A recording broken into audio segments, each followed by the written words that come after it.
We're going to move to some major moves by Twitter. The CEO, Jack Dorsey, announcing the platform will no longer allow political advertising. In a tweet he wrote, "We believe political message reach should be earned, not bought." So to break all of this down, I'm joined by SiriusXM host Mike Muse. All right. Oh, what's Mike, happening? This is huge. This is big. Yeah. Good to see you, by the way. Good to see you, too. Yeah. So what do you think of this?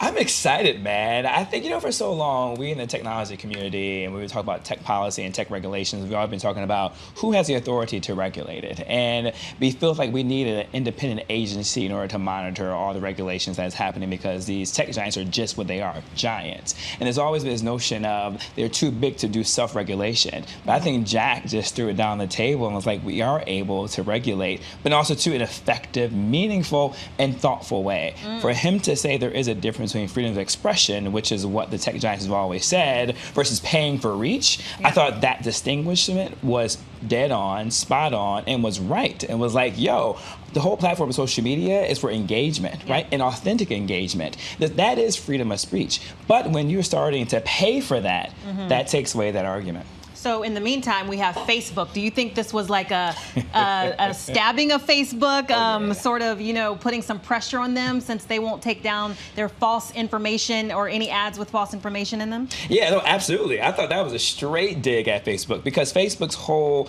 notion for not doing anything with political ads has always been about, because of freedom of expression, individuals have the right to communicate however they want to communicate, and it's not our job to authenticate it. It's really the job of the consumer or the user of our platforms to be able to moderate the content, and then for the user to do their own research to figure out what is factual and what is not factual. But what Jack was saying was that, no, there's a difference. That, yes, there is freedom of expression, but when you're paying for that, and then he brought in technology about AI and machine learning and micro-targeting. And so he's saying when you're paying for that micro-targeting, when you're paying for that type of focus on those type of demographic, that no longer really isn't freedom of expression. That's getting around the system of freedom of expression to specifically target, which would then you can use this information for users who may not have time to do due diligence, right? If they see it, because sometimes we still see these platforms as the authority, right? And as you see it like as people who are verified and they have blue checks, you know what I mean? And you see it with this authority. Totally. But if you see that it's not and it hasn't been verified, then that's when it becomes dangerous. What Jack was saying.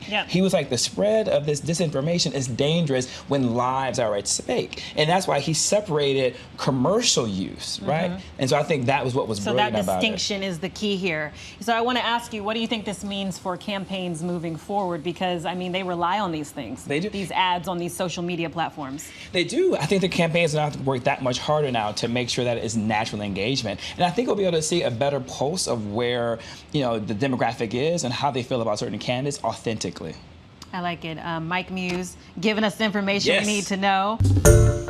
Hi, everyone. George Stephanopoulos here. Thanks for checking out the ABC News YouTube channel. If you'd like to get more videos, show highlights, and watch live event coverage, click on the right over here to subscribe to our channel. And don't forget to download the ABC News app for breaking news alerts. Thanks for watching.